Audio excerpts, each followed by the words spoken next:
Okay, well, good afternoon, everyone. Thank you for joining us today for Culver City's General Plan Update Land Use Strategies Community Workshop. Spanish interpretation is available today, and to listen in Spanish, please click the interpretation icon at the bottom of the screen at the bottom right. We'll give everyone a minute to switch who needs to. And Maya, you're on mute.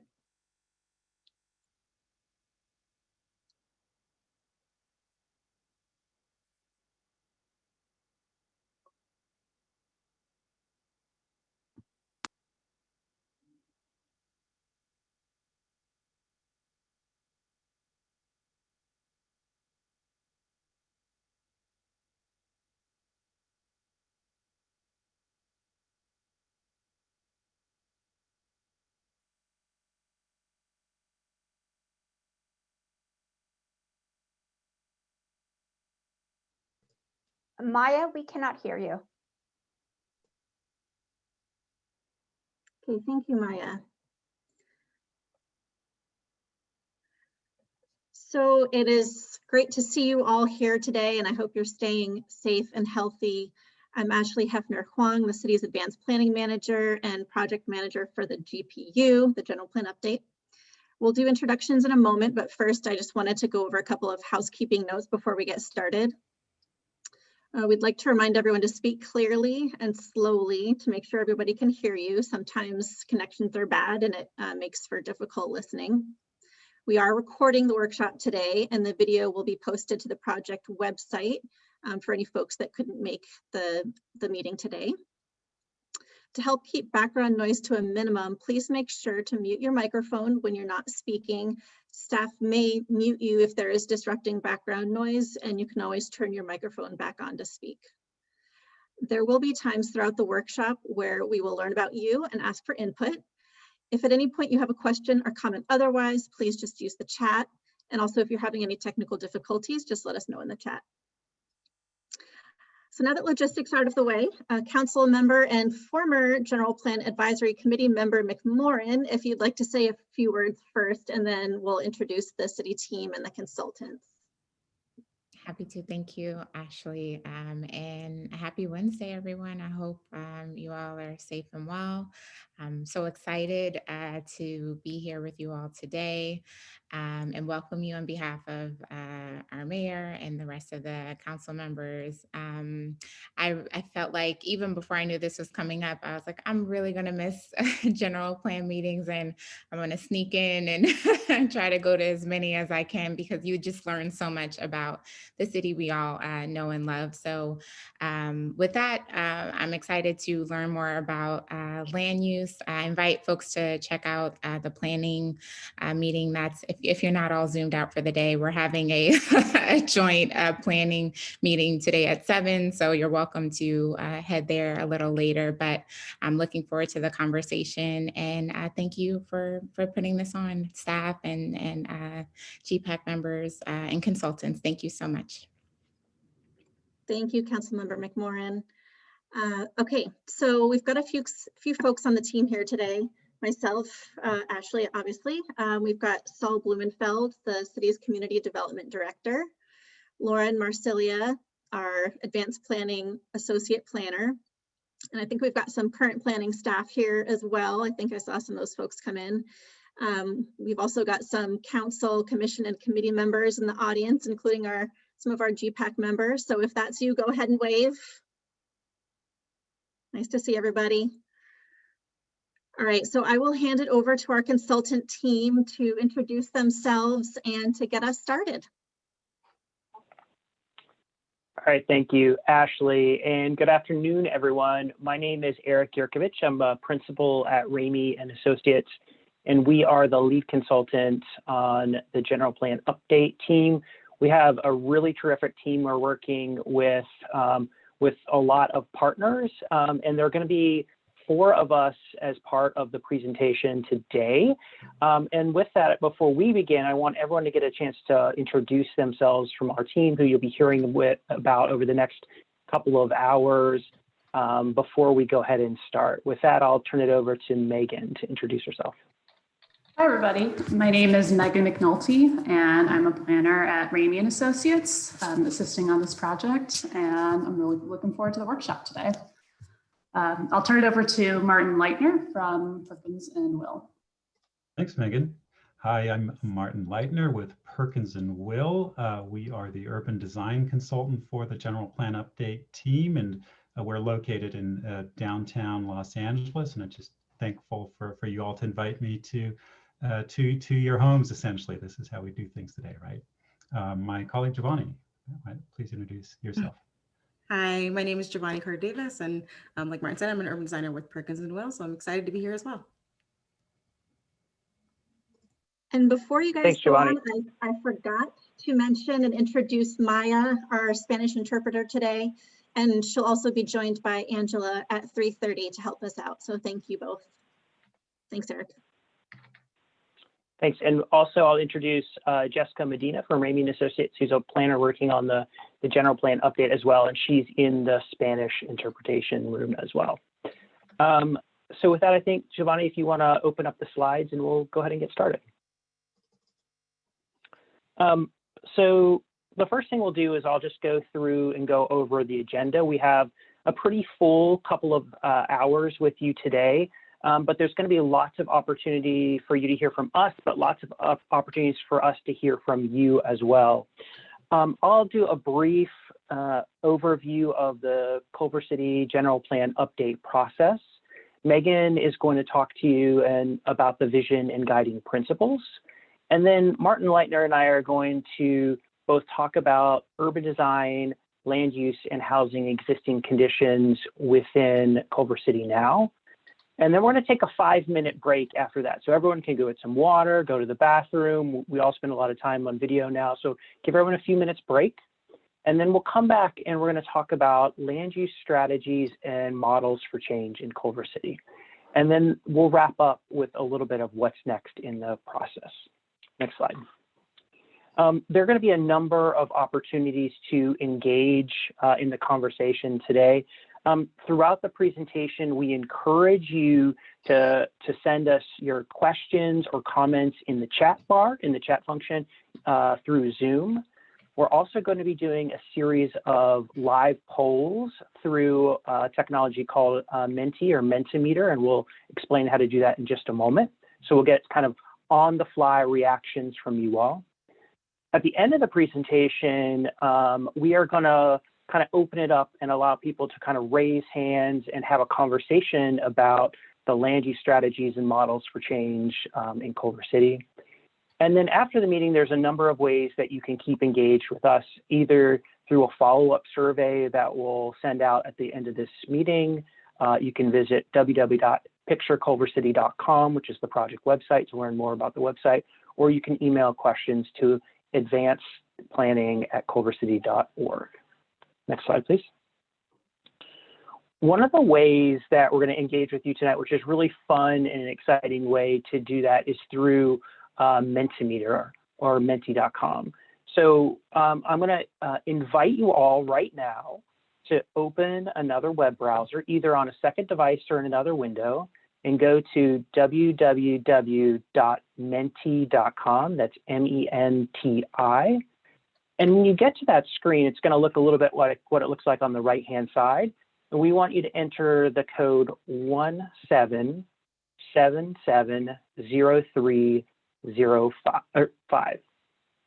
And once you enter that code, you'll see some questions that we're going to go. And we're going to have at different points through the presentation, we're going to kind of stop and do these live polls.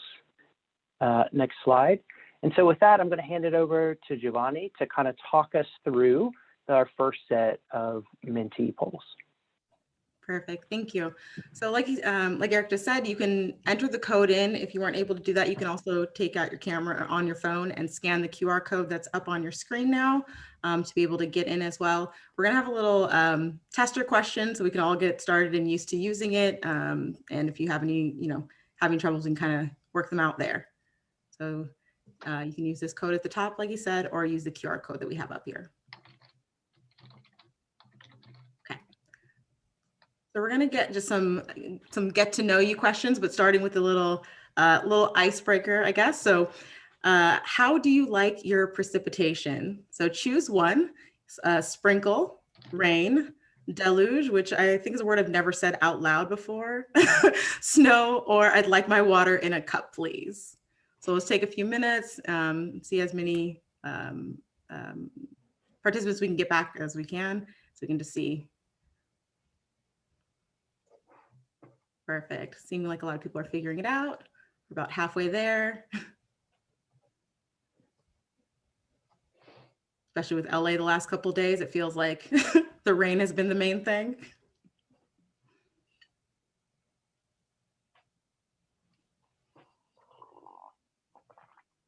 Okay, give it a few more seconds here. It's slowing down.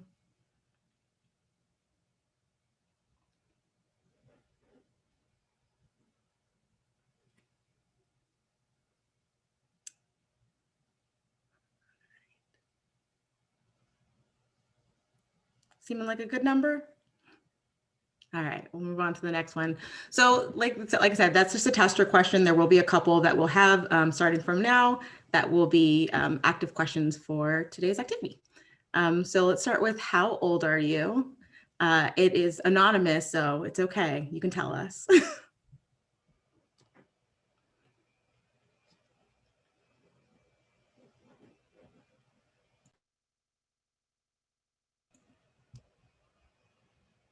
Seeing a decent cluster in the 31 to 64.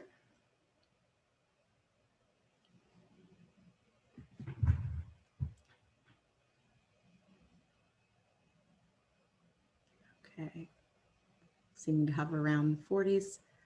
Perfect. Let's get a few more people here. You're still working out how to figure out your Menti. The code is also at the top if you kind of fall out of the survey for any reason. Okay.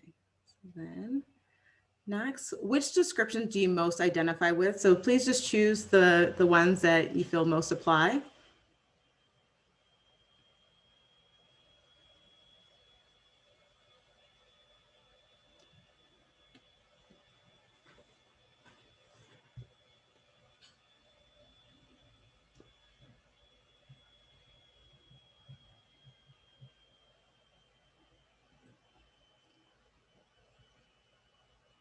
Let's give it a few more seconds here.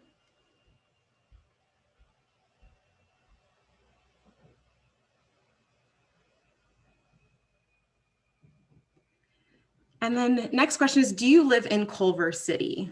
So are you currently living or residing in Culver City?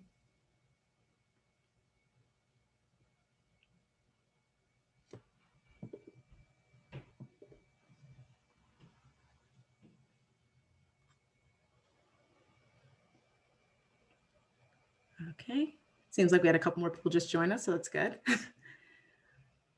And then specifically, which neighborhood do you live in? So you can just, should have a fill-in on yours. I have mine open here as well, so I can see what's going on, but so just perfect.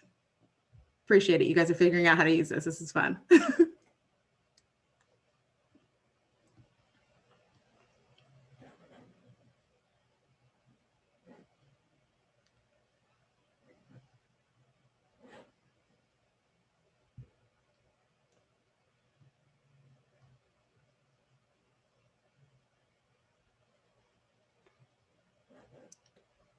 Okay. It's nice seeing a little nice variety of people from all over. Okay, and then we're going to go on to the next question. Okay, so did you participate in the previous general plan events? Please check all that apply. So if you were part of the Community Visioning Festival, the speaker series, pop-up events, you completed the online survey or the GPAC. Or if you completed all of them, that's great.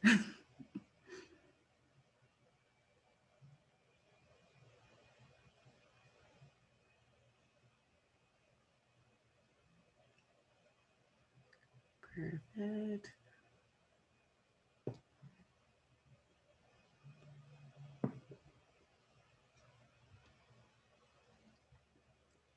Let's wait for a few more here. We seem to drop a little bit of numbers on that one.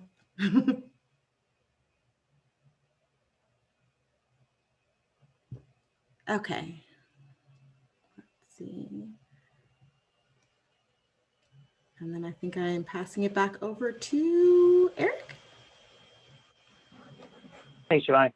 And I'll just say we appreciate you taking some of those initial kind of demographic and place survey questions, because part of what we're doing in the general plan process is tracking who is participating, how people participate in each of the events, so that we can kind of build up a knowledge base of what's working in terms of engagement, how we can improve engagement. So it's kind of an iterative process as we move along the general plan.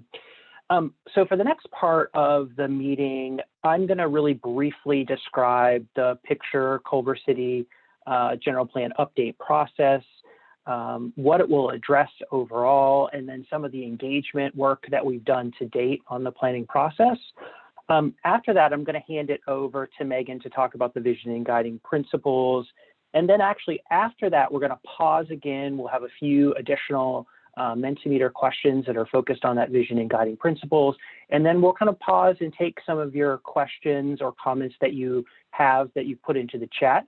So I encourage you in the presentation, if you have questions or comments that you want to share with the group, please feel free to drop those into the chat at any time. Okay, go ahead, next slide. So the general plan is really a long-range planning document for the city. Every city and county in California is required by the state to maintain and regularly update their general plans. The plan itself really sets forth a 20 to 25-year vision for the future that builds on community values, community assets, and community strengths, and starts to tackle emerging challenges that are happening within the community, as well as challenges that we expect to see in the future.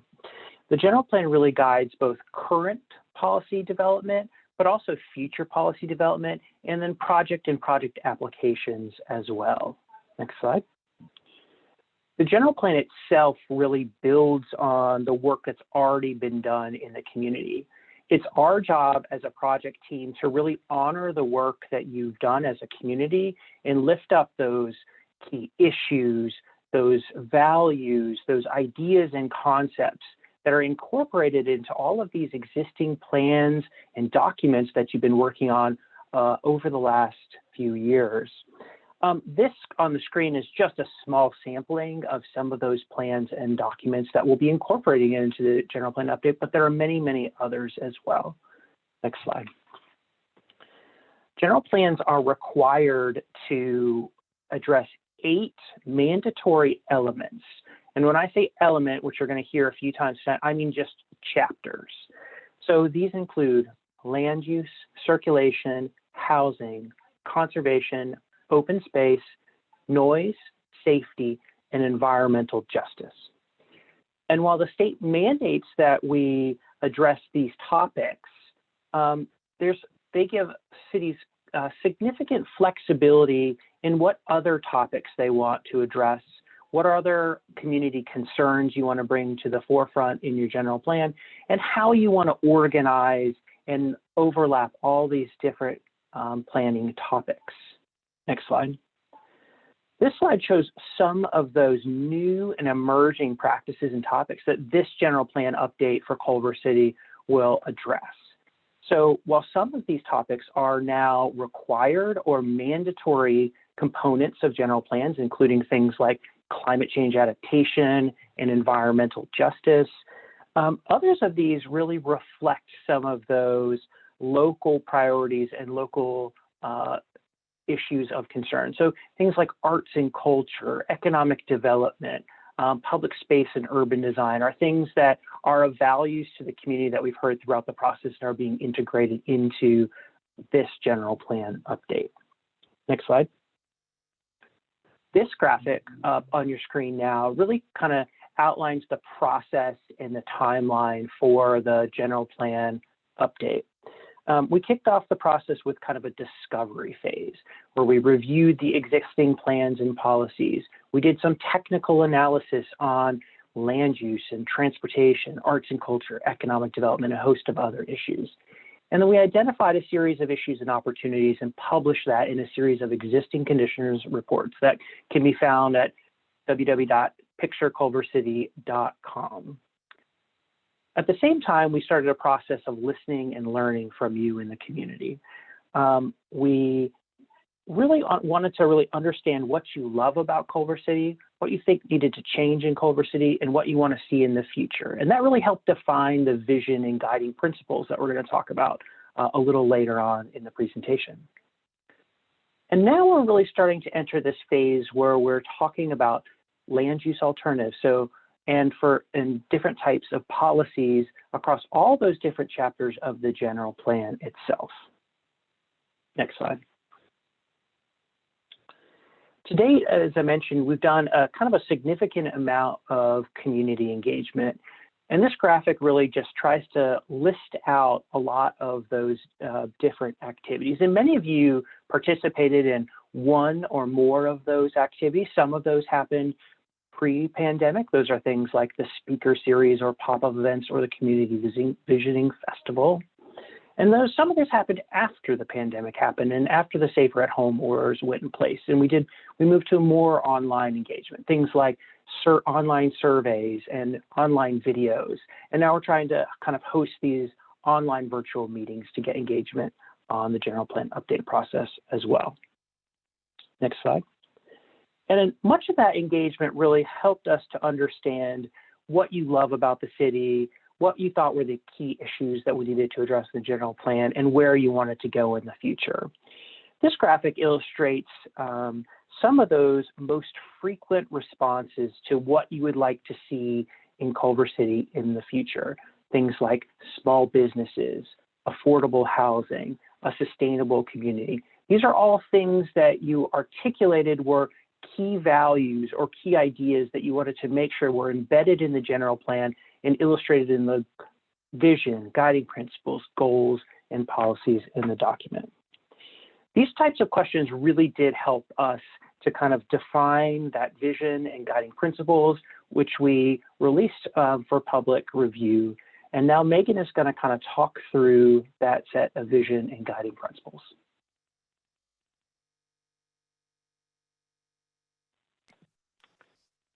Thanks, Eric. So as Eric said, I'm going to spend a few moments going over the vision, guiding principles, and actually core values. It's another component to this step. And the purpose of these items is to guide the overall direction of the general plan update. The vision, guiding principles, and core values were drafted, as Eric said, based on input from community engagement, as well as from key findings from existing conditions analysis.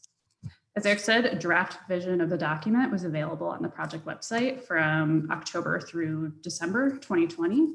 And during that time, people had the opportunity to provide feedback and comments and let us know if they thought that the vision, guiding principles, and core values were appropriate for the city of Culver City through the general plan horizon of 2045. So we took the many thoughtful comments and ideas that were put forward, and we incorporated them into this new draft, which we'll share with you now. And this draft will also be shared with the Planning Commission and City Council tonight. So we'll start with the vision statement, which you'll see right in front of you. The vision statement describes where the city aspires to be in the year 2045. It's sort of like a compass for the general plan, meaning that all policies and goals and actions in the general plan should seek to achieve this vision. So I know some of you might be, looking at a small screen on your phone, it's hard to read. So I'll take a moment and read it aloud. And while I'm reading this, I want you to think about whether you agree or disagree with this vision for the city in the year 2045. So, Culver City in 2045 continues to be a vibrant, unique, and diverse community with a strong social and economic fabric stitched together by its arts and cultural assets, creative enterprises, high-quality services, and inclusiveness. It is a progressive and bold city, leading the region to address complex challenges in housing, transportation, public health, public safety, and the environment. Its residents, workers, businesses, and visitors enjoy smart and modern infrastructure and fiscal sustainability, stewarded by a commitment to equitable planning for the future generations that will inherit Culver City as a home, as their neighbor, or as a cultural and economic destination. Next slide. Next, the general plan will be shaped by core values. Core values are beliefs and values that define Culver City's culture and provide a sense of direction for general plan implementation. So all general plan goals, policies, and actions should be guided by these values. The values are innovation and creativity, sustainability, equity and inclusion, and compassion and community. Next slide. And finally, we have 14 guiding principles. Each guiding principle provides topic-specific direction that the general plan should follow in order to achieve the community vision. Each guiding principle is actually a sentence or two, so this is a really abbreviated list. But we want you to take a look through this list of topics and think about which guiding principles are most important to you. And I'll add that when we post the updated version of the vision guiding principles following the meeting with the Planning Commission and City Council meeting tonight, we'll post it on the website and you'll be able to have a chance to take a look at these in more detail. Okay, so now we'll move on to another Mentimeter section. So again, we have the QR code on the screen, as well as the code, the same code as before. Yeah, just in case you're just now joining us and you haven't logged in, the same code will work, so you don't need to re-log in, but if you're just joining us, welcome. We're doing a little bit more of the surveying. Okay. So based off of what Megan just went over, do you agree with this revised vision statement and guiding principles? Please choose one. So if you strongly agree, agree. If you're somewhere in the middle, disagree, or strongly disagree.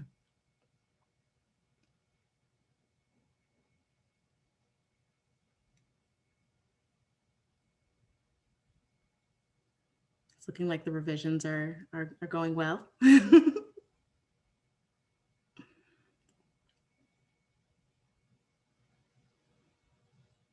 Okay, so give it a few more seconds.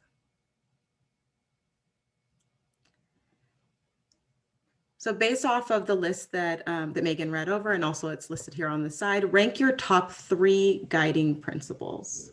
I know there's a lot of them, but think about the ones that you would say kind of move to the top for you.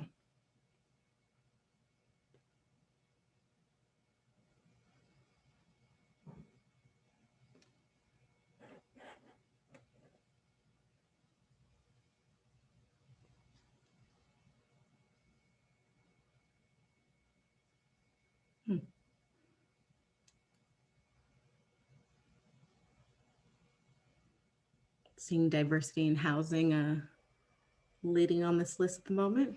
Not sure where that red line just came from. I don't know if everyone else can see that.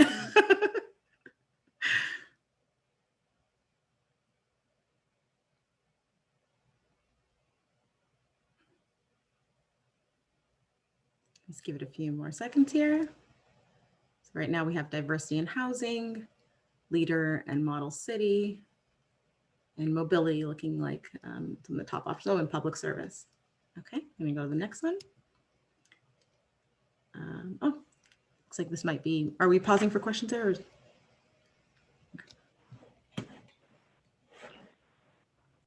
Yeah, so let's take a second to pause for any kind of questions that you might have, and you're welcome. At this point, we'll take any questions that you have or comments that you have in the chat, and we'll kind of pull them up as a team and kind of talk through them. If you have questions on the process to date or the vision and guiding principles, we are happy to kind of answer those. So we'll give you a minute or two to draft any questions and drop them into the chat.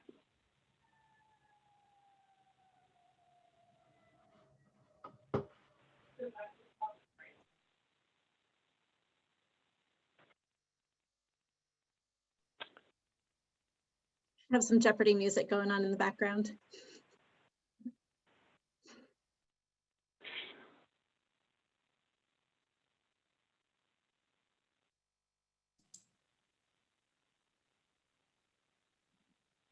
So I see a few submitted so far. The first one was submitted by Kevin Cabral, and he said, to me, the vision statement has so many priorities that it's not very clarifying. No North Star. What are your thoughts on simplifying?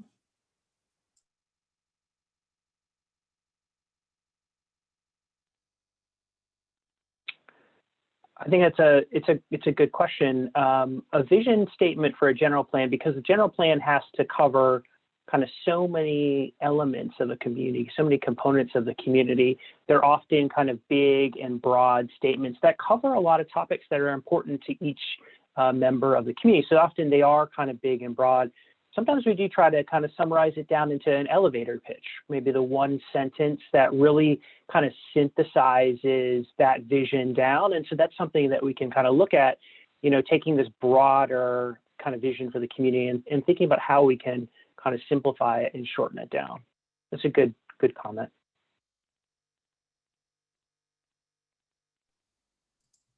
Another question that came from Allison Kendall, and it was, where would human health education and development be addressed?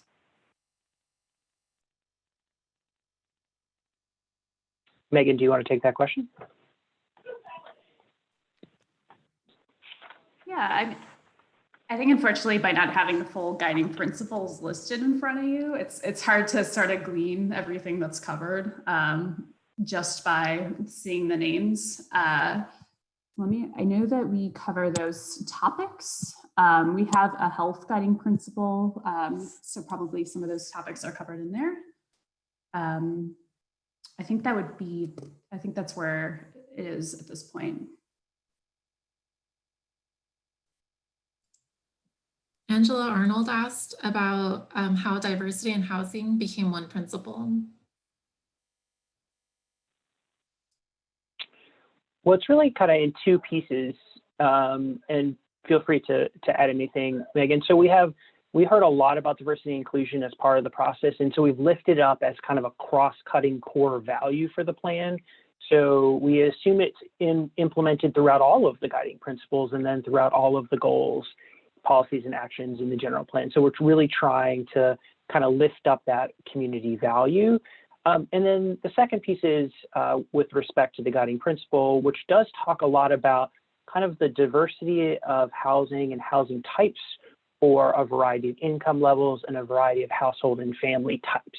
So it kind of gets at this idea of housing for all.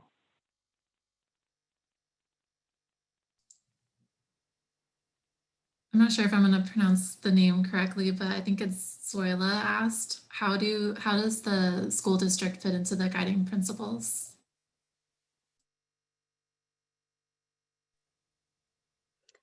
Yeah, it's a great question. So I think throughout all of the various elements, there will be the principles addressed. There'll be policies that touch on how the city coordinates with CCUSD programs. So you'll see that throughout the various elements.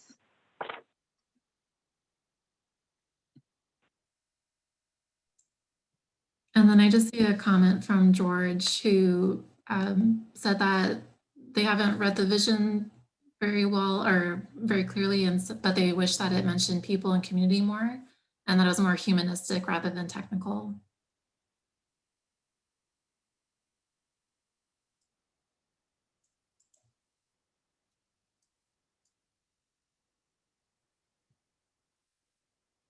Yes, sorry, and thank you, George. We'll take that into consideration and see if we can kind of give it some more human touch. And then Patricia said that housing and active transportation are important to fighting climate change and being sustainable, and then asked how they'll be interconnected in the general plan. It's a great question. And so I think a number of the guiding principles kind of get to that topic, right? So one's around mobility and active transportation, one's around housing and housing diversity. We do have a guiding principle around climate change and decarbonizing the city. so reducing those greenhouse gas emissions. But really, when you're talking about fighting climate change and tackling climate disruption, you're talking about a full systems approach, whether it's open space and carbon sequestration, land use, housing, they all play a role in kind of that decarbonization.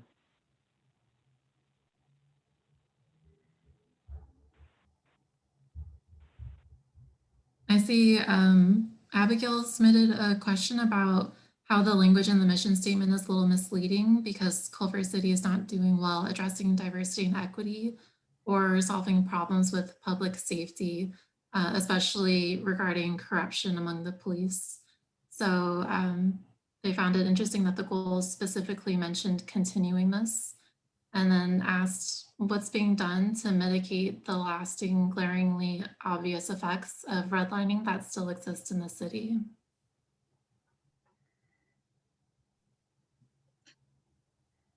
Yeah, great question. Thank you, Abigail. Yeah, so we acknowledge there's a lot that we're working on, and you know, the beauty of the general plan process is that we are looking 25 years into the future. So it really gives us an opportunity for you all in the community to tell us what you want included in the plan that will address these issues in a real and tangible way. So we'll look to especially, you know, address redlining and reimagining public safety and the land use and safety elements, and you'll probably see it cross-pollinate into the mobility element as well. Eric, anything you wanted to add? No, I think that's a good point. I mean, there are lasting and persistent issues associated with redlining in the city and all over Southern California. You can see it in the current maps of racial segregation all across the Southern California region. You can see it in the communities that face, you know, disproportionate amounts of pollution burden now. Those all have lasting impacts now. And so the general plan needs to identify what those historic issues were and think about the solutions that we can take now and into the future to address those issues. I think it's a great point. So maybe let's take, I think we should probably, for the sake of time, go ahead and move on to the next section of the presentation and have Martin kind of talk to us through the existing urban design conditions, but feel free to keep sending us in chat comments and questions. We're going to keep a running tab of them as we go through the presentation. Thanks, everyone. Great. Thank you. So as I mentioned, we're the urban design consultant, and just to give you an idea of what we're looking at, probably ignore this slide for just a second. What we really look at is the physical features of a city, the buildings, the streets, the sidewalks, the open spaces, all of those, and try to understand how that works and how that might be helping or not helping us achieve the communities we want to be, right? So that's really our angle, because what we've learned is that there's a really strong connection between what we physically do in our cities and how they work for people or not. I'm going to give you a very brief summary of this existing conditions analysis that we did. We probably did this around a year ago now at this point. So, you know, things, and we've had a good number of conversations with many of you since when we set out. Some of the key things we heard early on were about the feel of Culver City and the ability to really know people in Culver City being important.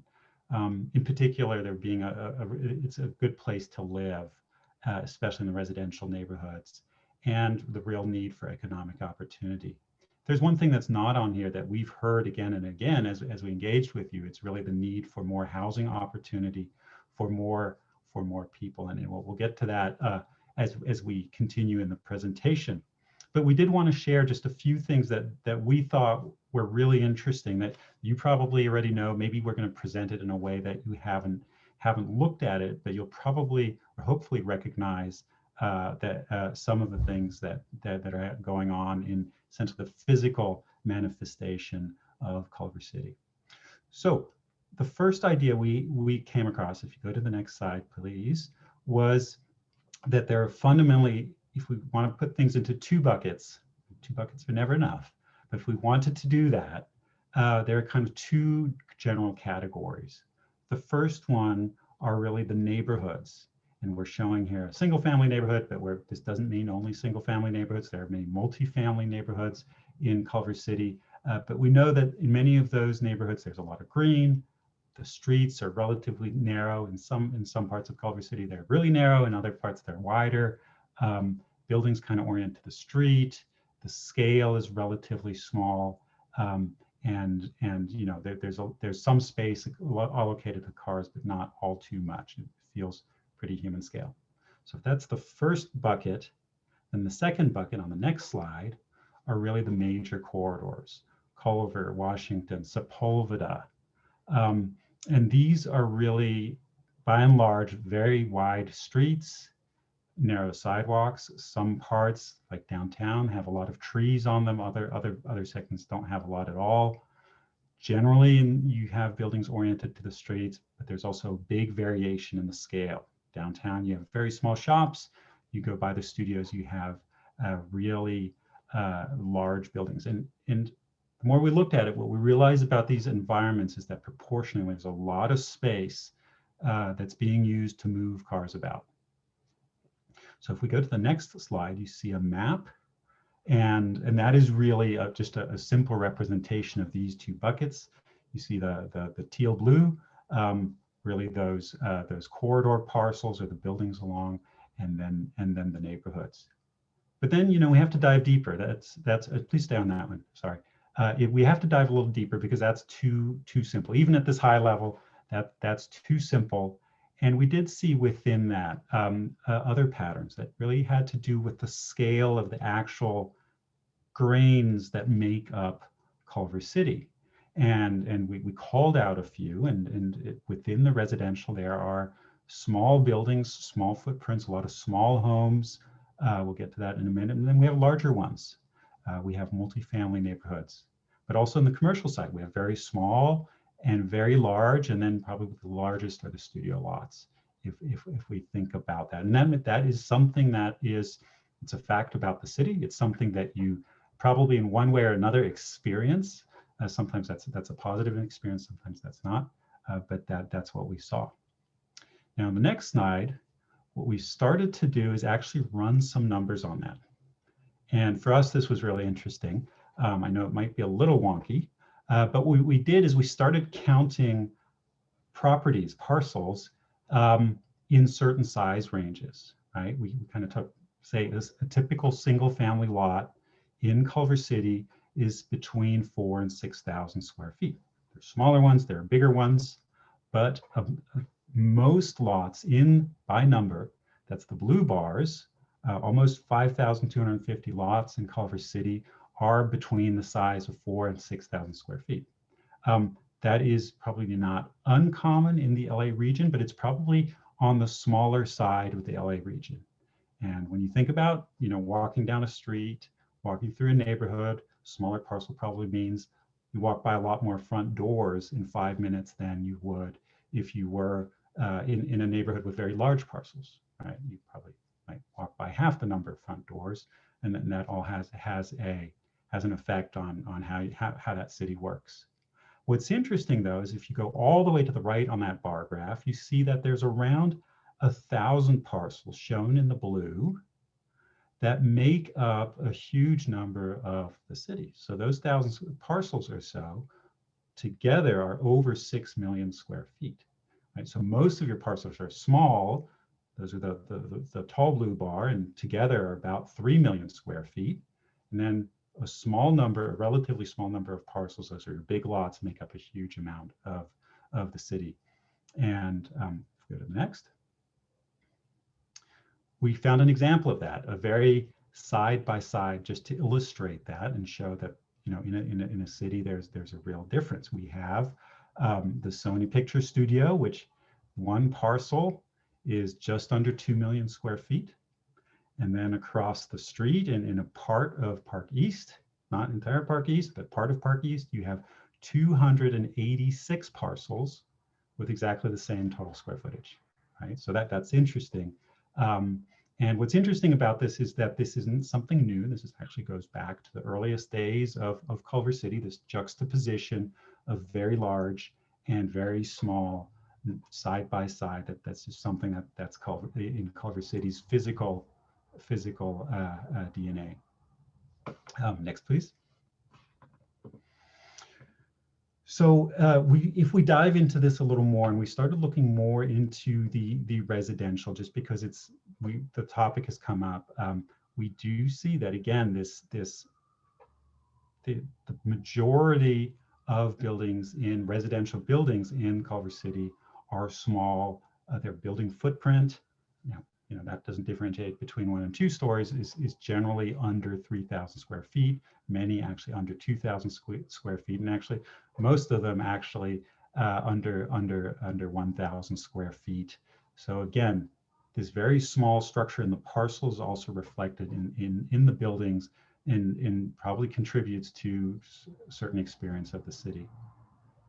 So the last slide we have in this section, and just now zooming back out and thinking about, you know, we know your neighborhoods, but there are probably a few major features that really organize your city, and we know that you have an octopus-shaped city boundary, is what I've heard it called, but there's some major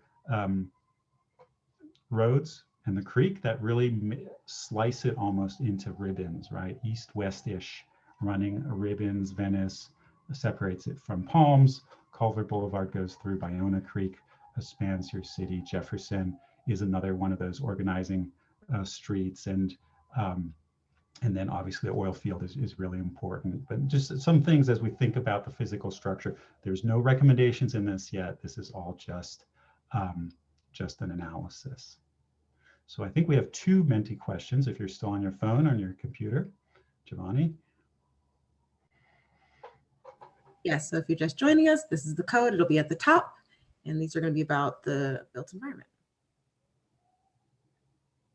So does the urban design analysis match up with your experience of Culver City? So yes, somewhat, not really, or you've never thought about it this way.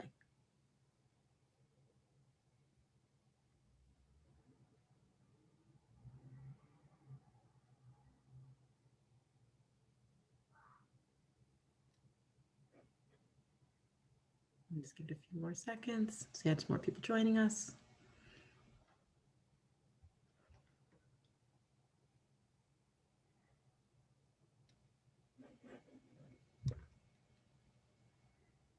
Okay, and then the next question is, where in Culver City would you like to see urban design improvements? So please choose all that that apply. So you can do multiple options for this one. So the commercial corridors, residential areas, other areas, or none.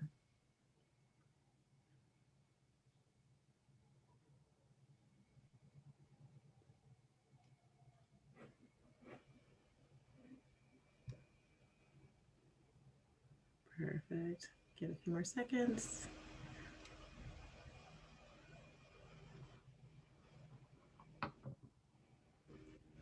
Okay, perfect. Oh, that one seemed to spark a lot of interest. Okay.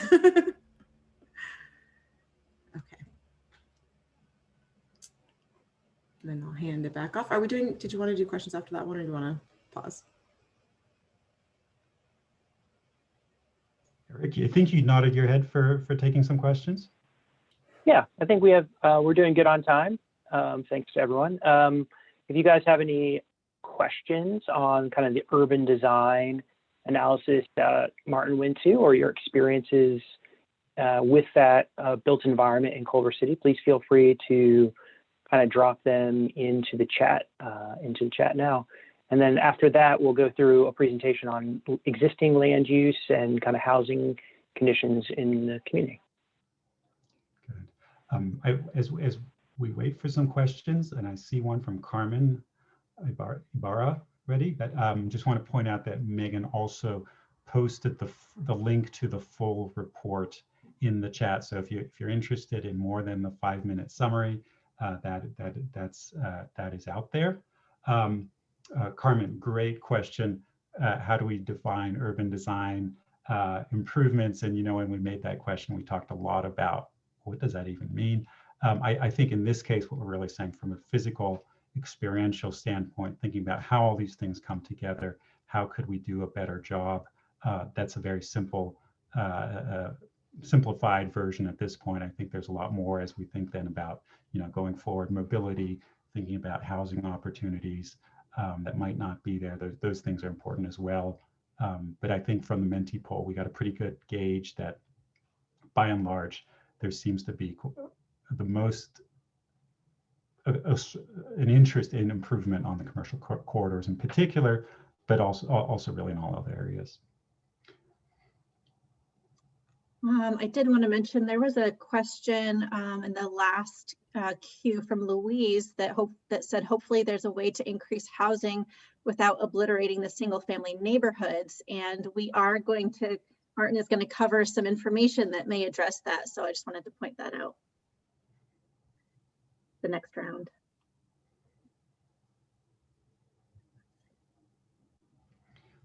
I'm just going to pick one up. Allison Kendall says, small parcel size means it's important to have flexible development standards to provide housing with usable open space and accommodate today's lifestyle.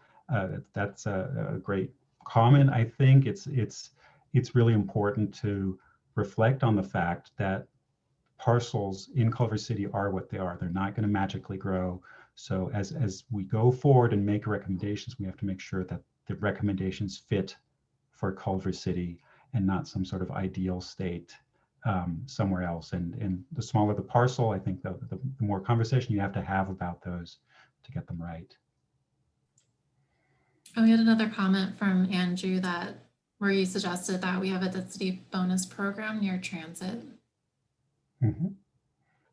Absolutely. It's I think we even have a question to that in the future Menti round, but clearly that link between housing, new housing, and transportation is something that's very important for also many reasons.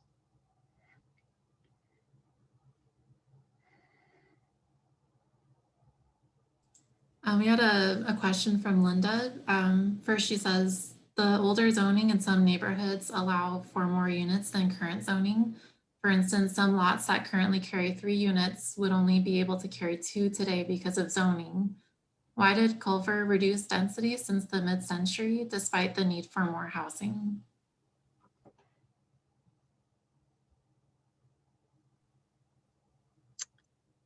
Well, I can't speak to why the zoning has decreased over the years, but I will say that's the perfect thing for us to consider in the next round of the information that Martin will be talking about is with the existing zoning and parcels, how could we reimagine what that looks like?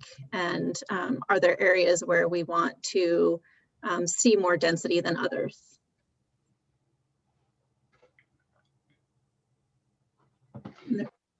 A couple of comments on mobility issues and corridors that also impact residential areas from Carmen, and a related note from Allison that the corridors. Allison, you went on mute. Yeah, Ashley, you paused. Yeah, Ashley, sorry. Oh, weird. Okay, sorry about that. I was just saying that Carmen and Kendall both talked about mobility issues in commercial corridors and that they also impact residential areas, that they can be loud and unpleasant to travel through, and there's not enough amenities for bicyclists and pedestrians. We had a question. Oh, go ahead. Am I allowed to ask a question out loud? Go for it. We're gonna.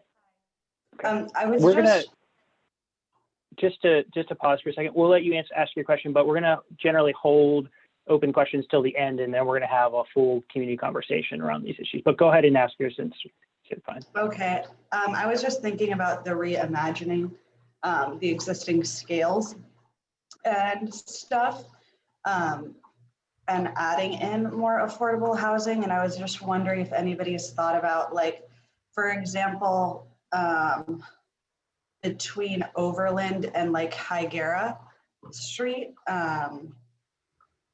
on the south side, like where there's a bunch of residential areas, there are some like apartment buildings that are smaller in height and then longer, that they sort of blend. They're all kind of older, but they also blend with the neighborhood.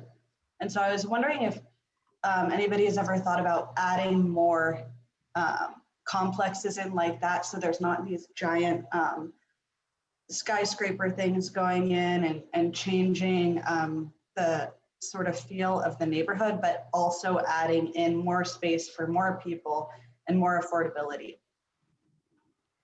Yeah, it's a great point. And I think you've probably already seen our slides because we will be talking about that in the next section.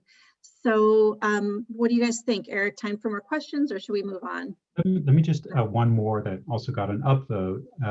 Roderick Hall's question about furthering fair housing in Culver City. And I, from the conversations we've had to date, as we think about the strategies for more housing moving forward, we have heard that that has to be part and parcel of that conversation. And so when we get to the strategies in probably 5 or so minutes, again, let's talk more about that because that is so important. I also just will mention really quickly, Martin, that as the West Side Cities Council of Governments will be working together to come up with studies of how we can, as a larger area, address some of these issues, and furthering fair housing is on the list.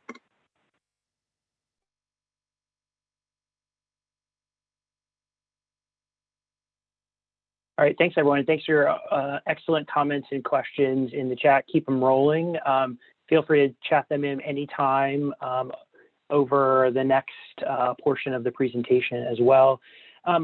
Over the next 10 minutes, I'm going to do kind of a whirlwind tour through kind of some existing conditions, information on land use, kind of talk a little bit about what land use alternatives are, so what we're kind of moving towards in the process.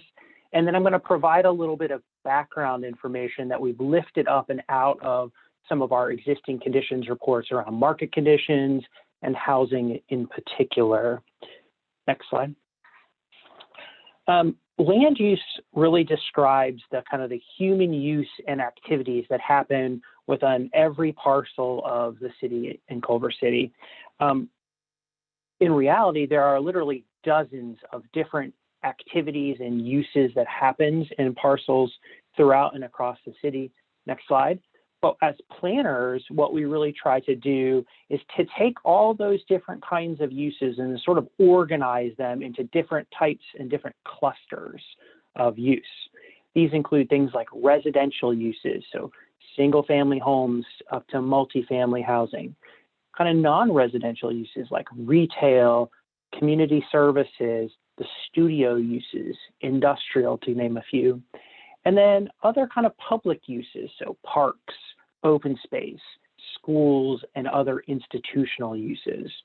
So what we try to do is we kind of take all those different activities that happen on each parcel within the city and kind of categorize them and organize them, and then we map them to each individual parcel within Culver City. And this is a map that kind of illustrates that distribution of uses throughout the community. Next slide. This graphic really shows the proportion of those different land uses or activities in Culver City by type. Now, on your left-hand side is a 10 by 10 grid. Each one of those little cells represents 1% of the land area in Culver City. So overall, residential uses are about 50% of the total land area within Culver City, and then single family uses in particular are about a third of the total land area within Culver City. And those non-residential uses we talked about before, so retail, services, office, studios, industrials, that makes up about 30% of the land area within the community. And then other kind of community facing and public things like institutional uses, schools, parks, cemeteries, those types of things make up about 20% of the land area within Culver City. Next slide. So the general plan land uses themselves are a bit different than existing land use. So the general plan land use map really establishes the policy direction for each parcel of land within the city. It's where we want to be at 2045 and the end of the time horizon of the general plan. This map really focuses on that future vision for land use, and it's not necessarily what's currently on the ground now in terms of existing land use. And that's a really important distinction that we'll kind of come back to over time in this process. The map is required by the state. This is part of one of the requirements in the general plan law. And it's required to really tell for each parcel of land within the city, what are its allowed uses, and then what are the densities or intensities that are allowed on that land. So how many units of housing can you have on that particular land? How many square feet of office or commercial space can you have on that particular piece of land? Other elements of the general plan itself are there to really ensure, in part, that the future land use pattern is adequately served by things like infrastructure, parks and public spaces, and other community facilities. Next slide. So over the next few months, we're really going to go through a process with you to develop land use alternatives and to kind of talk to you about those different land use types in the community. And we're going to talk a little bit about some of those initial land use strategies and models for change later on in the presentation. Martin's going to walk through those. So these land use alternatives, and we're going to come back to you in April with more specific alternatives, are really going to test different land use, housing, mobility, and urban design patterns around the city.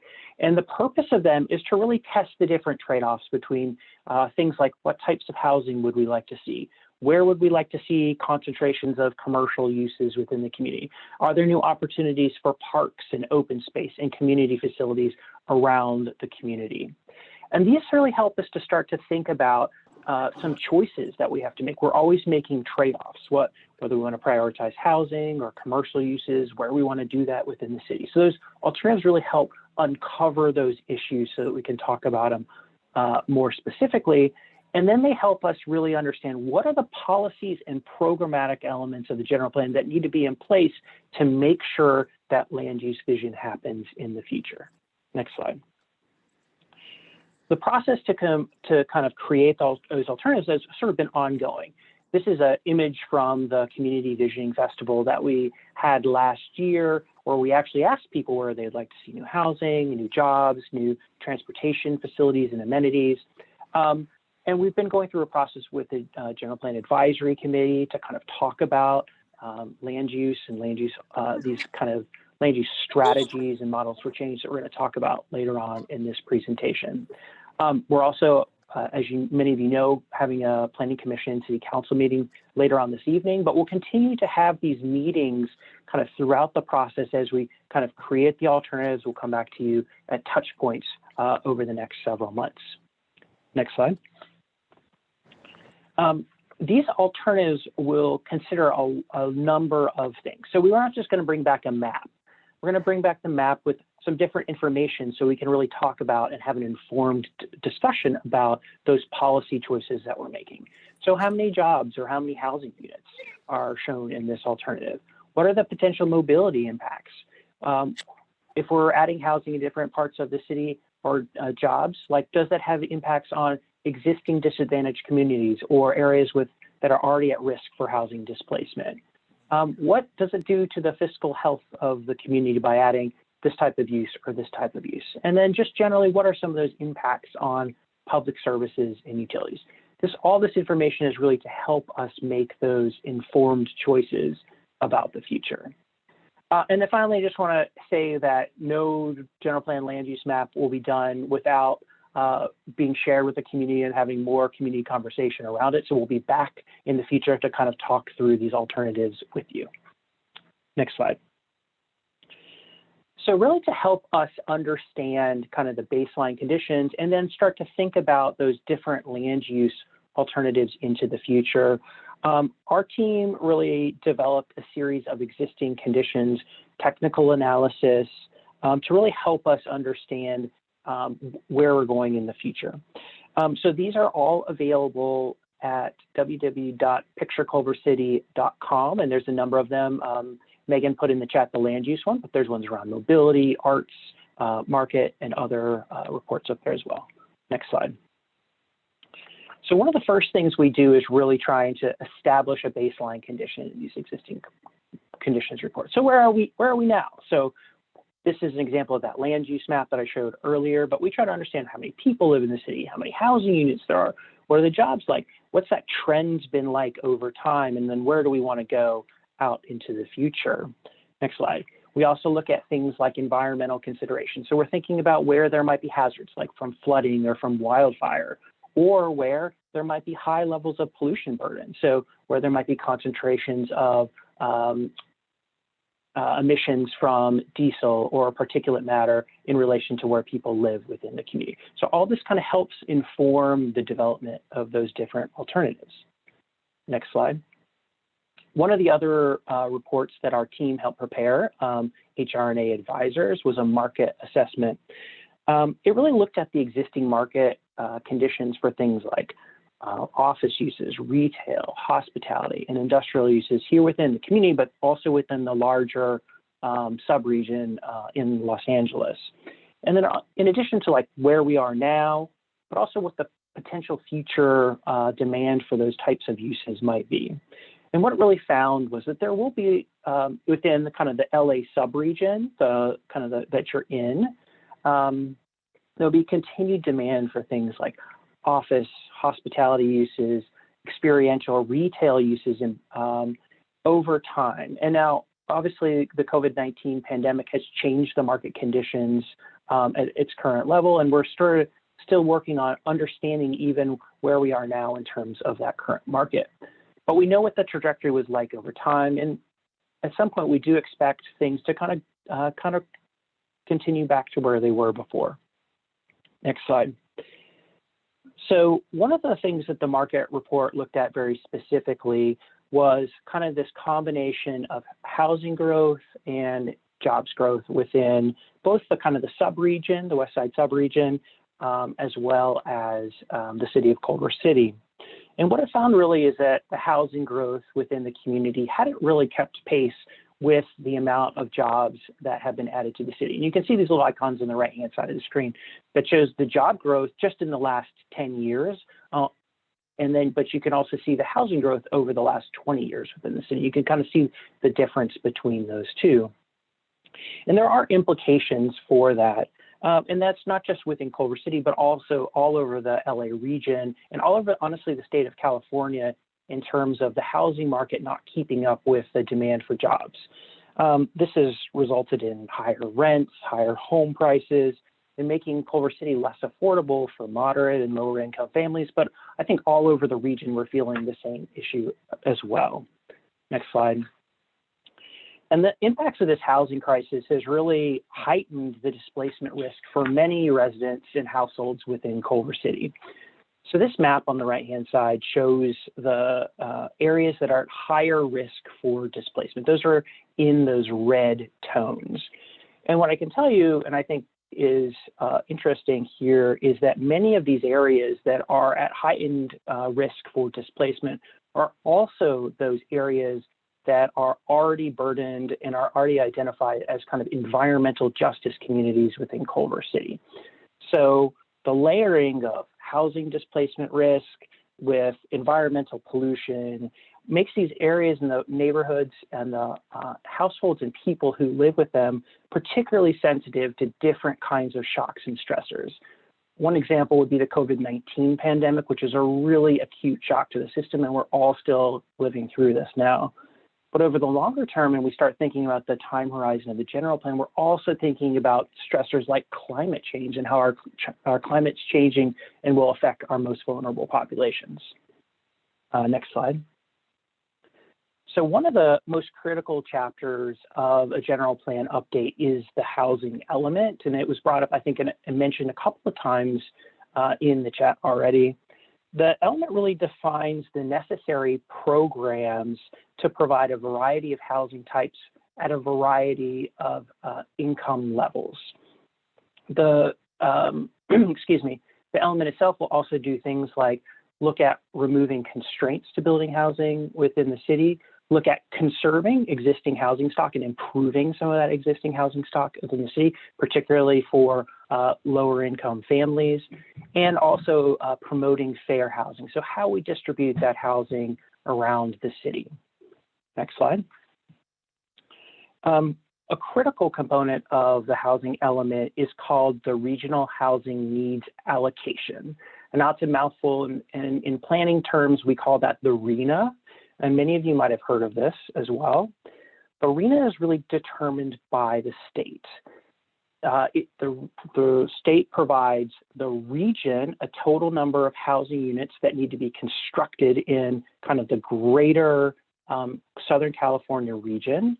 And then the Southern California Association of Governments, which is the regional planning agency in Southern California, then distributes that RHNA allocation to each individual jurisdiction all around the region.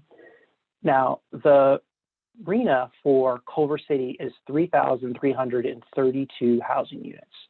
And so that allocation is to be implemented as part of this housing element update from 2021 to 2029. And so the jurisdictions must plan for this as part of the housing element law. Jurisdictions must plan for this amount of housing growth. And that means doing things like creating the appropriate development standards with allowable densities that allows this amount of housing to be built in the future, but then also addressing things like streamlining the housing process, looking at the cost of building housing within the communities, and kind of removing some of those barriers to building housing. Next slide. So the RHNA is really intended to be implemented over that 8-year period, right? So this 2021 to 2029 time horizon. But it's a really important to recognize that the general plan is actually 3 different regional housing needs assessment allocation cycles, or 3 housing element cycles. So when we're doing the general plan update, we're certainly looking at, in the short term, this 8-year period, trying to accommodate that increase in housing units within the community, but also looking out at this much longer time horizon out to 2045. So we'll be looking at a kind of growth beyond that 3,332 units out to 2045 as part of this process. Next slide. And then finally, just one last thing. We did a lot of technical stuff, and I talked about a lot of technical stuff, but actually a lot of this rests in the kind of the outcomes and desires that you guys have as a community. And these are just some of those maps from that initial community visioning festival that we held last year, back when we could do those in-person meetings, and kind of showing some of the types of things that people were asking for in those. So we do all this technical analysis, we have these state laws, and we try to bring it together with the values and vision that you all have as a community for land use in the future. So we try to bring all of those things together into those land use alternatives. So you want to go to the next slide? And with that, I'm going to turn it over to Giovanni to talk about what you think some of the most important housing needs are. Perfect. So I have a couple more questions about the housing needs. So starting off, are there any specific groups we should target new housing for? So please choose all that you feel that apply out of the list that you have on your screen right now. So we have older adults, college students, persons with disabilities, persons with a developmental disability, unsheltered or formerly unsheltered persons, families with children, single parent families, large families, low income families, young adults, and professionals. Let's see. Might be lagging a little bit here because I'm not seeing it update. So let's see. We did have some people join us since the last one. So if anyone wasn't here for that, you can access this by going to www.menti.com on your computer or your phone. And then the code is at the top of the screen there. It's 1777035. Let's see. I'm going to go back and see if it comes back. There we go. So we're seeing families with children, young adults and professionals, unsheltered or formerly unsheltered persons.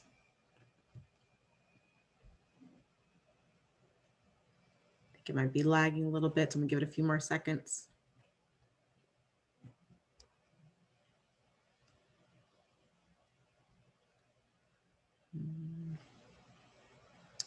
Go to the next one.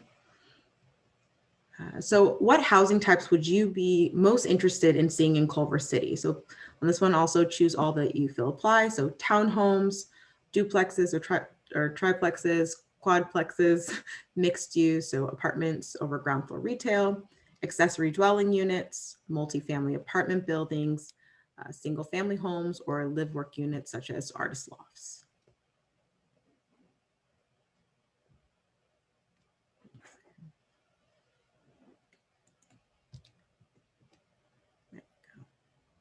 There we go. So I'm seeing a nice little spread.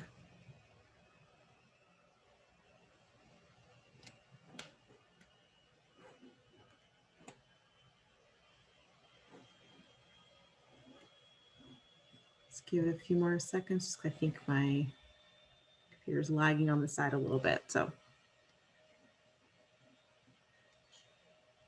okay. I think we had two in that section. Do you want to pause for questions at this point, or do you want to go to the next section? I think what we're going to do is pause and give everybody just about a 5-minute break. We're going to come back at 4:25. It's actually a 4-minute break, so everyone can get a drink of water, go to the restroom if you need to, and then come back. And then when we come back, we're going to kick off the presentation from Martin Leitner about those land use strategies and those models for change. So come back at 4:25. We're going to start right on time.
Okay, I think we are at 4:25, so let's get started again.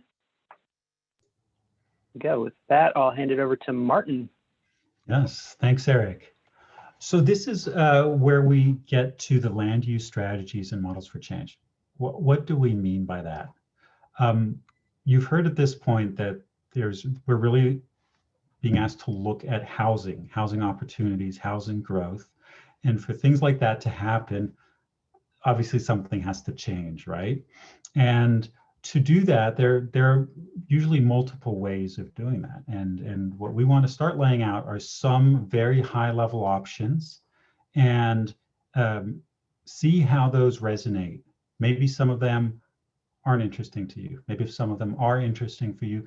Maybe some of them are interesting with some conditions, right? Because those things are important. So let me go through those and just say that we're keeping things very general. We're not deciding anything. We're really looking for your input so that as we move forward, we can incorporate that into recommendations. The first thing is actually a bit of a recommendation because it's something that we have seen time and again being difficult or not working well. Let's go to the next slide, please. This is what I would call the usual approach. What do we do? What do I mean by the usual approach?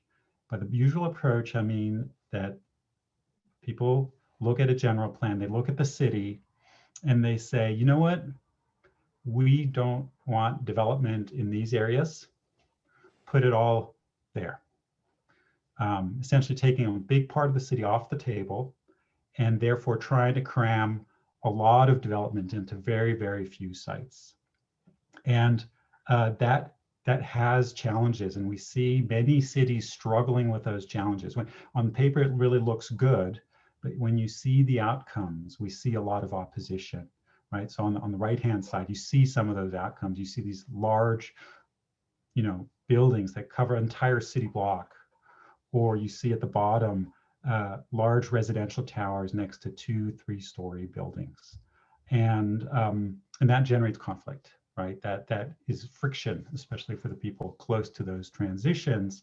And what it also does, it really reduces the opportunity for variety. I think earlier we saw in the Menti poll a real desire for variety of housing choices. And when you try to cram everything into a few sites, that quickly goes away. Right, so that is one thing. It's an option, but it's something that has been chosen by many cities, and by and large, we have seen not working overly well. Next slide, please. There are, interestingly, in the last few years in particular, more and more conversations about how can we do these things better? How can we grow housing that's compatible with existing sizes of neighborhoods that doesn't create these big changes? One approach is called missing middle. The reason it's called missing middle is because it's everything that's between the single family home and, say, the mid-rise mixed use or residential building. This idea that we've made it very hard to build, say, duplexes, triplexes, fourplexes, courtyard buildings, cottage courts, townhomes, so many great names for these types. In many places, they're very hard to, if you will, pull off.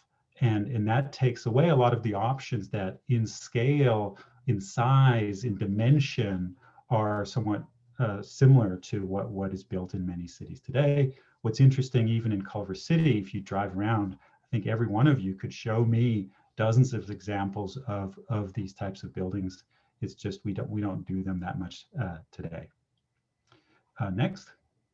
Another thing that's really a lot of people are looking at is this idea of incremental densification, right? So in the past, a lot of approaches were based on this idea that we mentioned earlier how small the parcels are in Culver City, that you have to buy and aggregate all of these little parcels together. You'd have to buy them all up, make one big parcel, and then you can do something, right?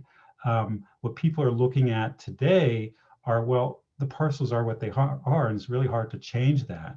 How can we calibrate development rules, big picture development rules, to allow things to happen on them in essentially an incremental way without having to go through these consolidation processes. So those are just some things we wanted to put out there.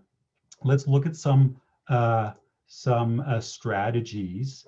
And if you go to the next slide, it says recap. Forget the recap. It's not a recap.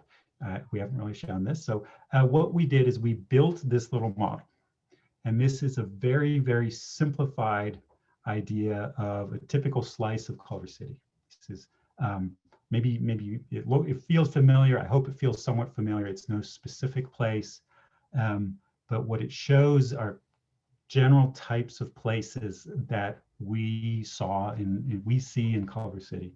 All the way on the left, you see single family residential, then you have some low density residential, then you have your parcels along the commercial corridors, and then you have your large sites. A caveat, I'm going to say single unit residential. If you all have heard about the state law on accessory dwelling units, and you've read up on that, you surely know that even in single family residential parcels, you can now do up to 3 units. And there are requirements that go with that. But so know that when I say single unit residential, that today means really up to a single family home with up to 2 additional units on that site. So if we look at that, these areas, designated them with a pink dot, just because we like the color. And they generally correspond with low density single family designation in the Culver City's general plan today. They're on smaller streets, usually with trees and things like that. Buildings are oriented to the street. There's a general consistency in scale. We don't know that that's not perfect, but generally that there is that, and the parcels contribute to that a lot. So that is that. When we look at what we could do in those areas, without fundamentally changing those areas, there are really 2. The first one is really to say, let's just preserve that. Let's just keep that as it is. Now, I think if you remember, Eric a few minutes ago showed this grid of squares, right? Of each square represented a percent of land area in Culver City. If you remember that essentially 36% of Culver City with that decision, if you said single family preservation, that would be off the table. That wouldn't change really, aside from the ADU ordinance. The other option is to say, well, we could incrementally grow that. You could think about some of the missing middle strategies and think about, are there ways of saying, look, we could allow that. That might make sense. We could show some densification. We could address scale. Might even bring a lot of affordability benefits, just because oftentimes those are things that current landowners can do, and that really changes it. But you have to get it right. I mean, it's not easy you want to, if you allow that, you want to make sure you get it right. So that's something you'd have to tackle. Next, we go to the low density residential neighborhoods. This is a teal blue we chose here. That's low density 2, 3, and multiple family neighborhoods in your current general plan. In many ways, actually kind of similar from the public realm, streets, sidewalks, front yards to the single family neighborhoods. But the buildings start getting a little taller. You have multiple units. In some ways already what we talked about for missing middle housing. And again, we look at the strategies for here. You could say, let's preserve that as is. And again, this is a good chunk of Culver City. So if you preserve that, that would probably take a good amount of area off the table for change. Might require more density on other sites in turn, right? So whenever you do that, you decide to go that way. You can have you could think about missing middle housing and say, look, maybe some of these things you couldn't even build today anymore. Let's see if we can allow those to be built again. Or maybe there are some that are a little on the smaller side and they could get a little bit bigger within the palette of missing middle housing. Or you could say, let's see if there are ways to incrementally actually densify that further, to allow a little bit more to happen in these neighborhoods, and make sure it fits with the scale, figure out how it works for affordability. It will take, again, work to make it work, and change is probably going to be slow as opposed to fast, and that may or may not be a good thing. Then we look at the commercial corridors, second to last of the four. General plan designation is neighborhood serving and general corridor in downtown. Commercial designation, it's interesting now, is we're on very wide streets, generally very narrow sidewalks, buildings either oriented to the street or a parking lot. They come in big and they small, in small buildings existing. And in Culver City, what is these sites are often on the narrow or on the shallower side, so they're not often that big, really big sites. Sepulveda, they're probably a little bit bigger. On other boulevards, they're quite shallow. What can we look at here? There's probably opportunities to densify either a little bit to what we're calling mixed use, residential over retail low. That could also just be a standalone residential building if that made sense. So this doesn't have to have a commercial component. It's probably a good way to transition to the joining. The transitions are going to be harder on shallow lots, and maybe not all of these places have transit access. Mixed use medium would be essentially the same, probably a little more density, maybe a little bit taller. Again, the bigger the parcel, the easier it will be to transition and have a stepping or something. One of the things that you also have to work on these is really figuring out how to accommodate parking, right? Often that can be a challenge as well. So that takes us to the last, and there are probably not that many of these sites in your city, but they are, as we showed earlier, a few sites have a lot of land area. They have all sorts of general plan land use designations. They're also generally on the big commercial corridors. The ones that have a lot of opportunity are probably the ones with big surface parking lots, right? And they might have big buildings, but relatively low buildings, say 1-story, 2-story, things like that. And if we look at those, again, we would probably look at some sort of, especially with the lens on housing, low, medium, high to high densities of mixed use or residential. They all, make pretty good use of the land. They can help activate areas, neighborhoods that don't have a lot of activity right now. But they all have to deal with things like parking, figure out how that then fits into the community fabric. And some of them are close to transit or might have other transit options, and then you can play with those. So this we laid out essentially not as a set of recommendations, but it's almost a palette, right? If you think as a painter, these are some of the colors. You probably mix some of these even more, make it a little more intricate if you wanted to. But these are essentially the colors on the palette, and I think we have this here. So we can now think about how might you apply that to a slice, this slice that we showed, this prototypical slice of Culver City. And just here, you see it all kind of together with the spectrum. The buildings don't have to look the way they do on this photo. These just were some examples that came to mind for us. So let's look at the next slide. Let's see. Yes, that's the next. So if this is what's there today, generally speaking, right? You see it's a light yellow. We go to the next slide. This would be one way of making change, right? This model, it's really growth is on the commercial districts and corridors. That's where we would focus growth. There'd be pretty much no change in the lower density areas, single family, the missing the 1, 2, and 3, 2, 3, and 4 units, and then you would kind of have all of your growth either on the commercial corridors or on these large mixed use or opportunity sites, right? This in some ways is the typical, the usual approach that I described earlier. much of the city is off the table, and then you really try to go big where you have the opportunity to go big. Another way of doing this is this one here. And what you see right off the bat is that there's a little bit of change everywhere. And the idea here is to avoid the concentration and the scale jump to the commercial corridors on large properties. You actually allow some densification in the other neighborhoods. Maybe you allow some incremental missing middle housing in single family neighborhoods.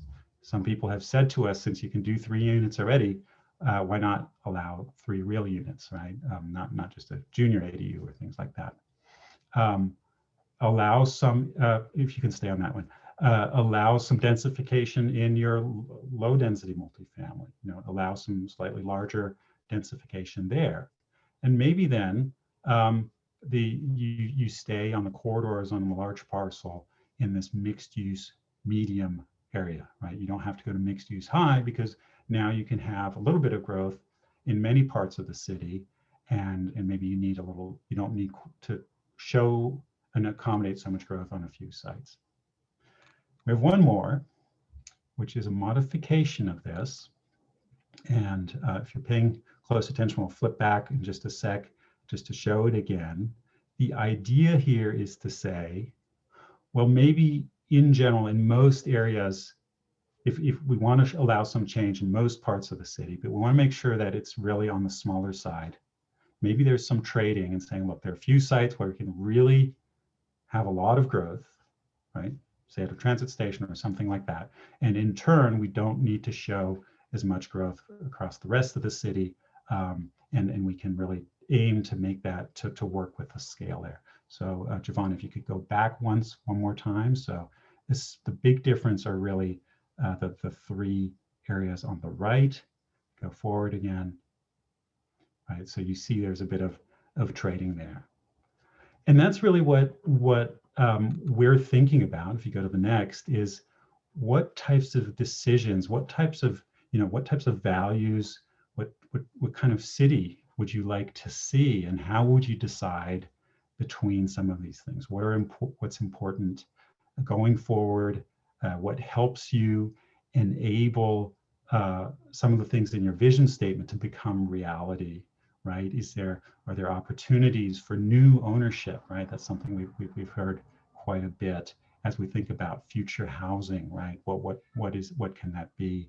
So these are 3 ways of doing it. These aren't the only ways of doing it, but we would love to ask for your feedback. And we have a few Menti questions, and then we'll open it for discussion. And I know this was a lot in very little time, but I hope that makes sense. If you have just joined, I hope you still have it open on your phone. But this is, if you go to menti.com, enter this, you can join the polling. This one's going to be a little different. What we've prepared are, I believe, 5 statements. And we'd like to hear whether you agree or disagree with these 5 statements. If you think about the future of Culver City and how we might grow as Culver City, do these statements make sense to you? So let's go to the first one. When planning for new buildings, scale is an important consideration, right? So how big they are, how they fit into the context. Is that an important thing as you think about the future of Culver City and what you would like to see there? So see a lot of agree, we see some strongly agree, we see some disagreement, a little bit of neutral. And again, there's no definition here of scale. This is, how it feels to you, and we should talk more about what that, if this is important, we'll talk more about what that might mean. Let's go to the next. This really asks that question. Well, let me read it. Small developments across the city are preferable to very large development in a few places, right? So from one side, a good amount of little things generally versus a few really big ones. seeing change in more places as opposed to concentrated change in a few places.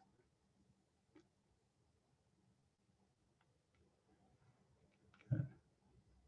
Okay, seeing a lot of feedback on the agreement there. Okay, and we'll have comments in a moment. So if you want to add to that, we want to hear it. Okay, let's go to the next. Missing middle housing is a good strategy to accommodate new housing in Culver City. It's a similar question, but it really asks again, are these smaller types of residential development, duplexes, triplexes, fourplexes, garden apartments, you name them, are those something that Culver City should be thinking about moving forward?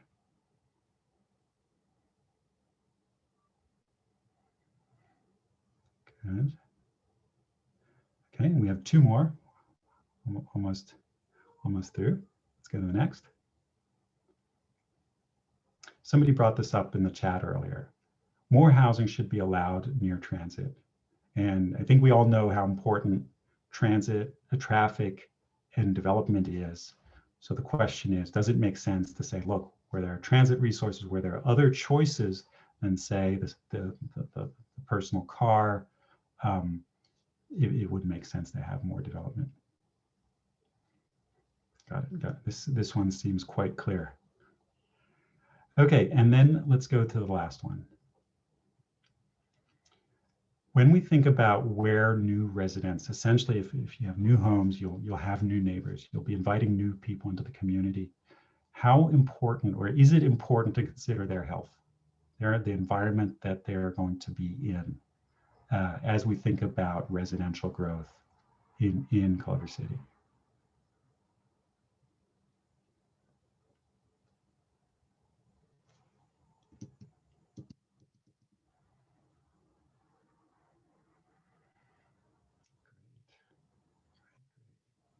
Okay, again, we see a lot of agreement on this one. So I promise, wait, Giovanni, jump in. I'm about to promise that this was the last Menti question. Is that correct? Sure. Is it not? I think it is. Yeah, I think it is. Okay, good. So with that, let's hear the questions. And again, some of your comments earlier already pointed to this. If you want to bring them up again, feel free to. Well, one comment got a couple upvotes. I know we covered it in the Mentimeter, but it's just that parking requirements increase the cost of all housing types and that we need to eliminate them altogether near transit and limit the number of covered spaces.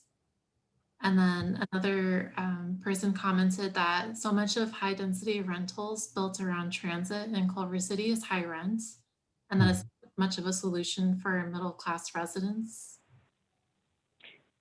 Can I just add one thing to that? Maybe some people might not know this, is that on Monday night, the city adopted an inclusionary housing ordinance along the mixed-use corridors. So that's a big step towards helping increase the affordability of new housing in the city.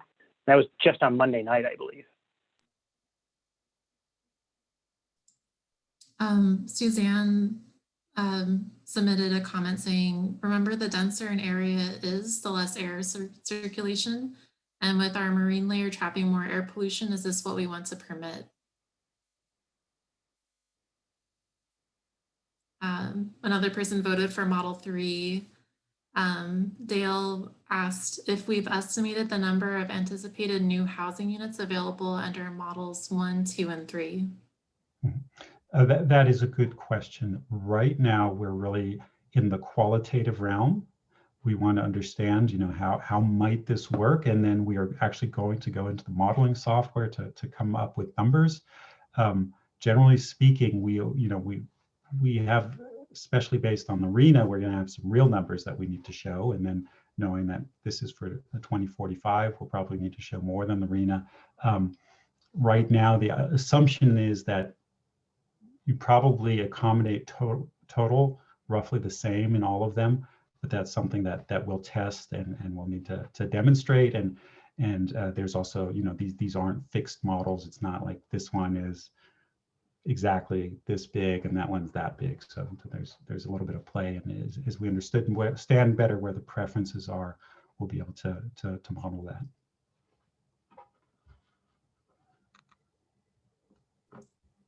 We had a comment from Eric suggesting that we consider density incentives like the city of Los Angeles, and then also revisit height limits. And then Christine just submitted a comment saying to support more housing, we need better mass transit service, more frequent bus runs in Culver City until there's more transit lines.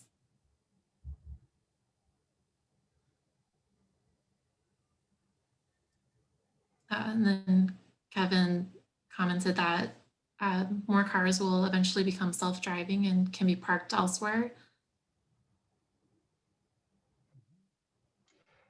Let me actually go to the last question about being close enough to locations where you don't need a car. One thing that we have heard a bit, and we haven't focused very much on in this presentation, but we have heard, and maybe just the change in lifestyle COVID has brought that about as well, but we have heard quite a bit of interest in having more amenities close to where people live. The ability to, say, walk or bike to pick something up, to do a quick errand, and not have to always jump in a car to drive, a few miles.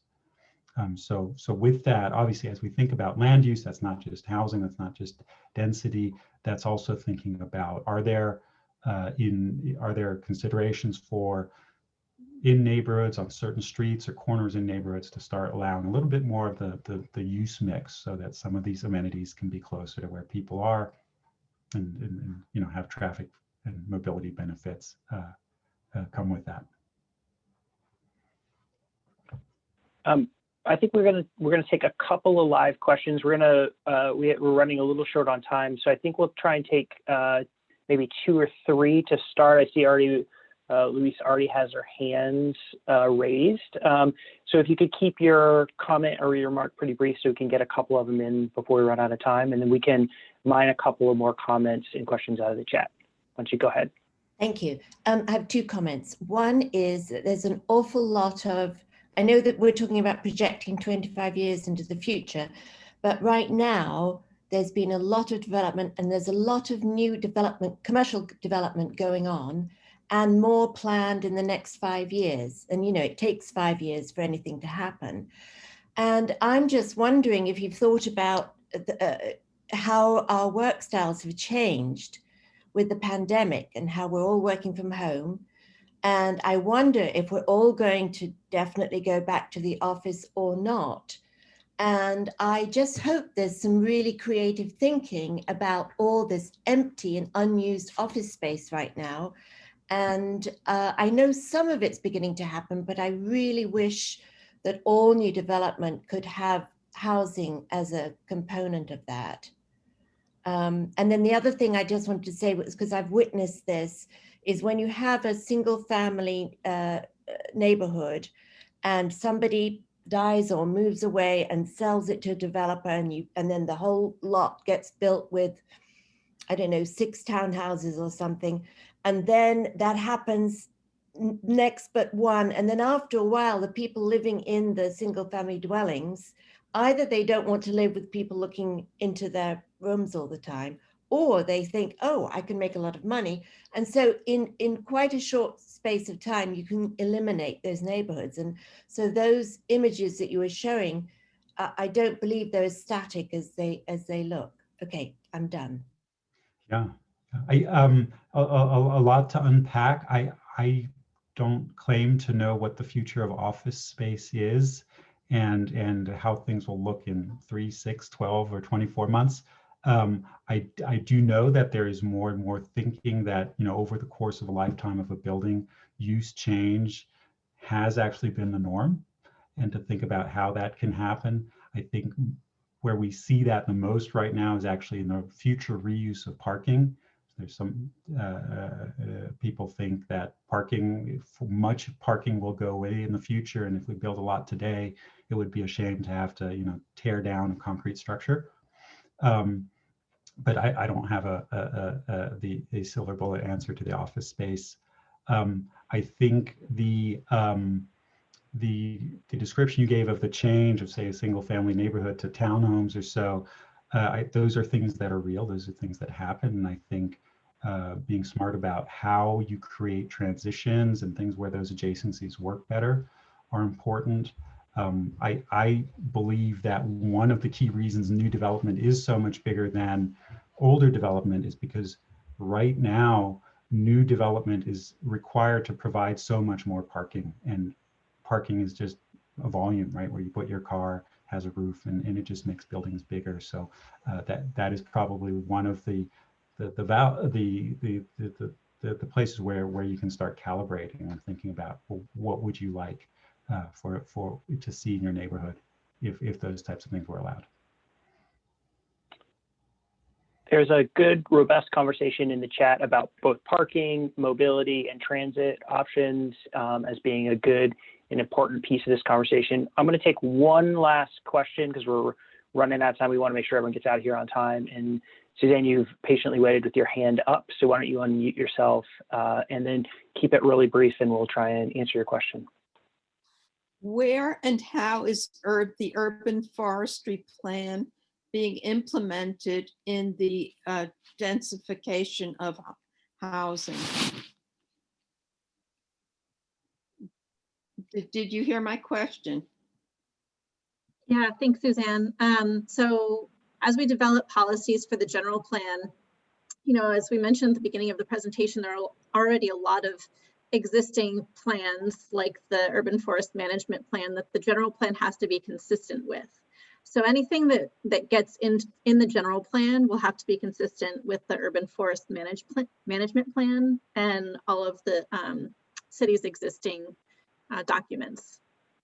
The reason I raised this question is I live in a duplex, originally R4 then R1. My neighbor next door took out, you know, with permit and all, they're building a 2-story house.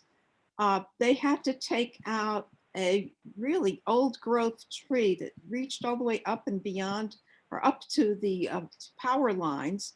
Plus they have the largest lot in our tract, and that got all eaten up.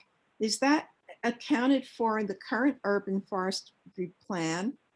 And, you know, private tree, even though they're private trees, they're public good. You know what I'm saying?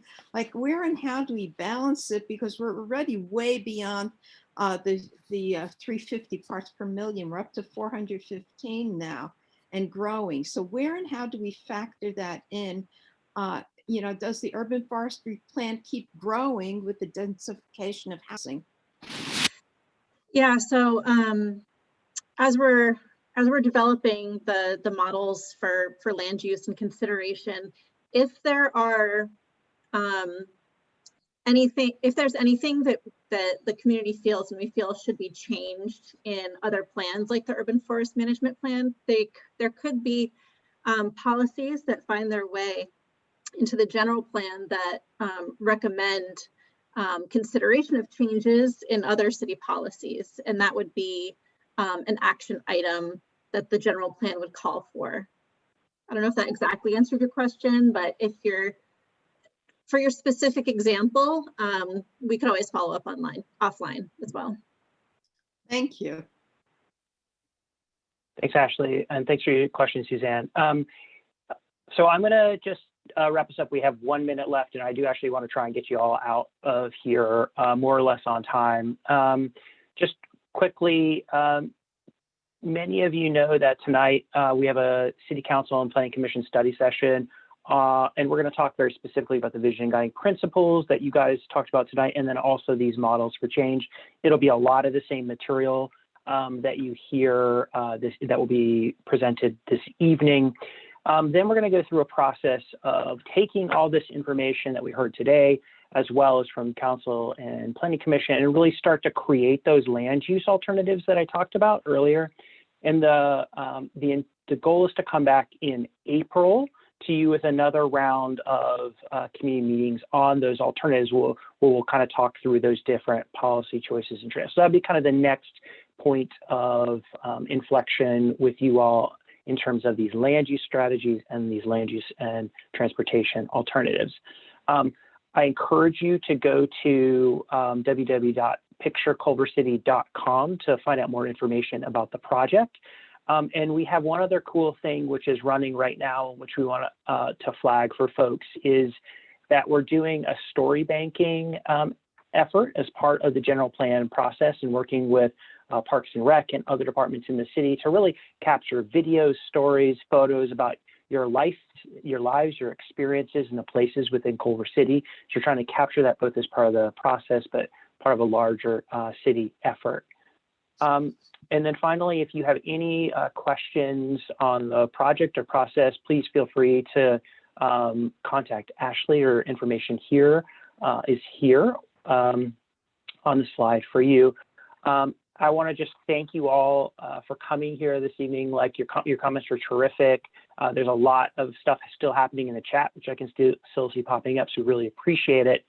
And then one final thing, we are going to drop a survey for you. If you have any final comments, you're 2 hours from now, you think, hey, there's this thing I want to tell the team about, feel free. We're going to drop a link in the chat right now for you to kind of take that and send us information and questions directly on the project. So thanks again. We really appreciate your time this evening, and have a good evening.